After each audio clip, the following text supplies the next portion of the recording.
Right.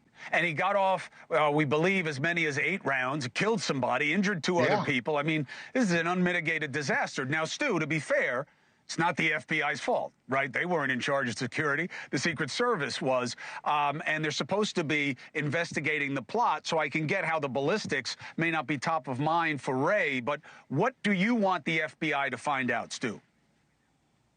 Well, first of all, I thought it was very telling, quite frankly, Chris, that on the night of the shooting, Saturday night, Director Ray, as well as the director of the Secret Service, was a complete absentee.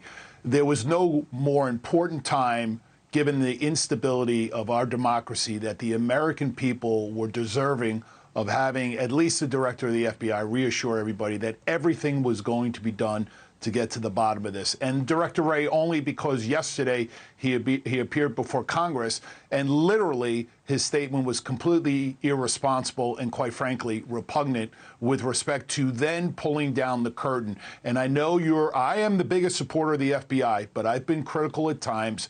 His statement clearly is consistent with the optics, at least, that the FBI has been weaponized and is a political entity working on behalf of the administration. Now, let's be honest. This administration that's in power believes that Donald Trump and treats him as a pariah.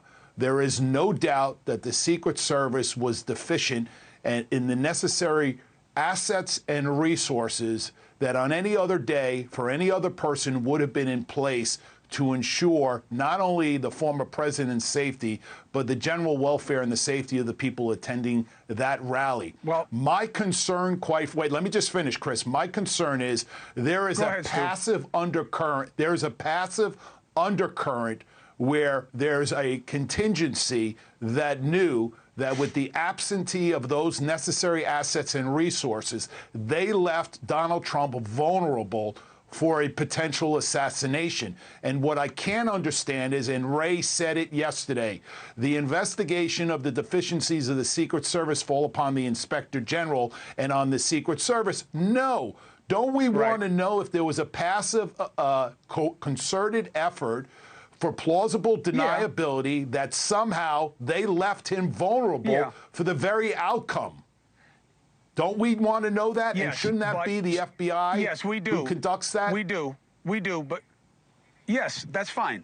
Yes and yes, but Stu, just don't get 2 steps ahead. You're right, we want to know, and you said you think that that's what was going on, but we don't know.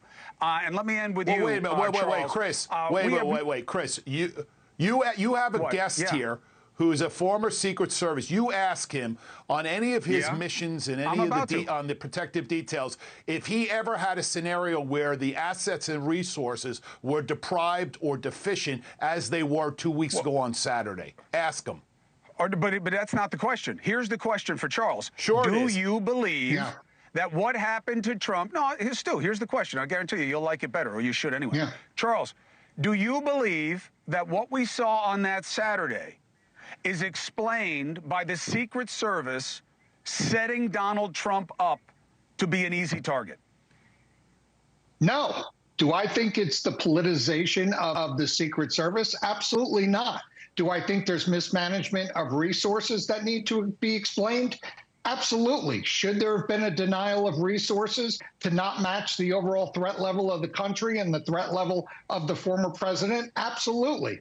Those questions need to be answered by the Secret Service. Look, anytime you have a failed assassination attempt against any of the protectees, the Secret Service is going to have to explain how this catastrophic security failure occurred, especially when it comes from an elevated position with a direct line of sight 130 yards away from the former president. This should never happen. However, do I think politics is what set this up? No, I don't. I think it may have been a little bit of incompetence at the leadership level, maybe a shortage of resources or misallocated resources.